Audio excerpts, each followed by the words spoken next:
There's a knock on your door at 6:40 in the morning. Not a delivery knock, not a neighbor knock. Three hard, even spaced out knocks, the kind that comes from someone who's done this before. You freeze on the couch with your coffee halfway to your mouth.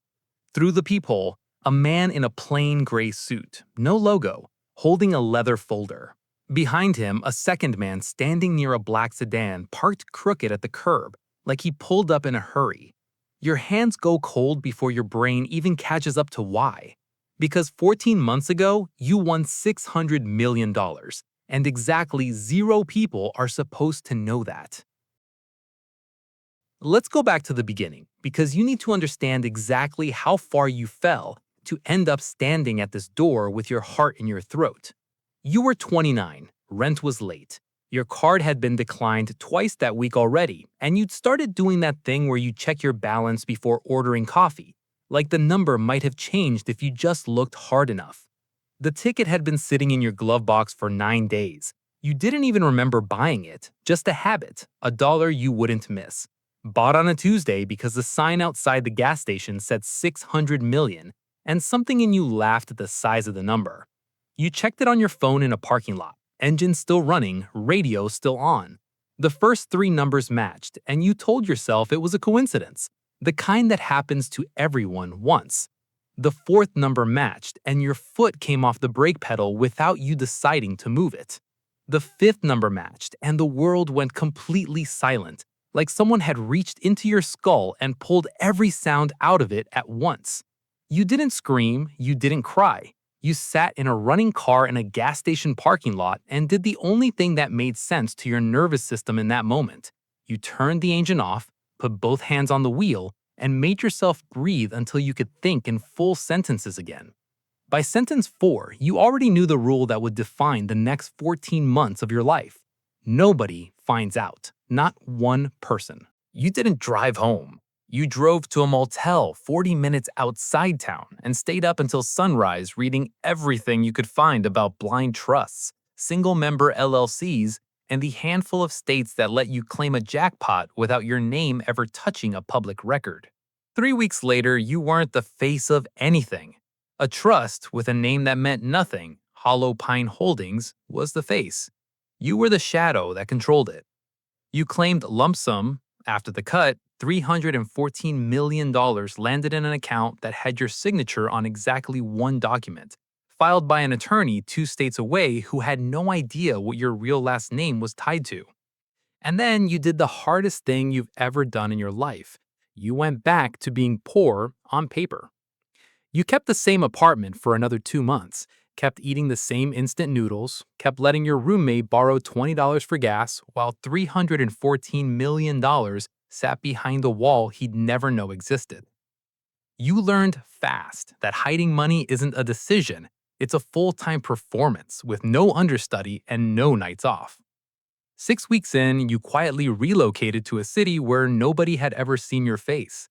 New apartment, corporate lease, 4-year-old car paid for in cash through the trust. On paper, an unremarkable person. Underneath it, a machine running index funds, municipal bonds, and a real estate portfolio spread across 3 states through shell companies that didn't share a single name in common. By month 4, the trust was generating close to $41,000 a day. You sat with that number at 2 a.m. more nights than you'd admit because it didn't feel real while you were still price-checking cereal out of 11 years of habit. You paid off your mother's mortgage through a fake regional assistance program your attorney invented specifically so the money would look ordinary. She called you crying, thanking a stranger who didn't exist, and you had to act surprised on the phone while your chest caved in from the weight of lying to the one person who raised you. That was the first real cost, not the money, the distance. Every friendship became a performance you had to maintain forever. You watched your best friend get evicted and could have fixed it with one transfer that would take 4 seconds. And you didn't, because the moment the money became visible, the truth would unravel, and truth like this doesn't go back in the bottle once it's out. You told yourself you were being careful. You told yourself the isolation was temporary, a phase, something you'd grow out of once the trust structures were airtight. You were wrong.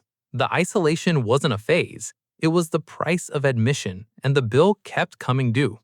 Here's where this story splits from the version you've probably heard before, because your mistake wasn't your consulting salary. Your mistake was your consulting salary. To keep your visible life boring, you'd set up a small, unremarkable consulting arrangement where the trust paid you a modest income so your tax return looked ordinary. Smart on paper. Except your attorney, trying to save you money, ran that consulting income through the same regional tax software he used for two other clients. And one of those clients got flagged for an unrelated discrepancy 11 months later. Routine audits don't usually cross-reference unrelated filings, but this one did because the software flagged a pattern. Multiple independent consulting relationships tracing back to entities registered within 9 days of each other, all filed by the same small firm, all structured almost identically. It wasn't your name that got flagged first. It was your attorney's pattern. You didn't know any of this was happening. You just knew that for 3 weeks, your attorney had stopped returning calls the same day and started saying, "Let me look into that," instead of giving you straight answers. Then came the knock. You open the door. The man in the gray suit isn't police, and he isn't IRS enforcement. He's a compliance auditor from the state comptroller's office. Hear about an administrative review of trust filing patterns in the region, a routine letter that technically went out to 4 different trusts, yours included, purely because of the software flag. He's not here for you specifically. He doesn't know your name is attached to anything.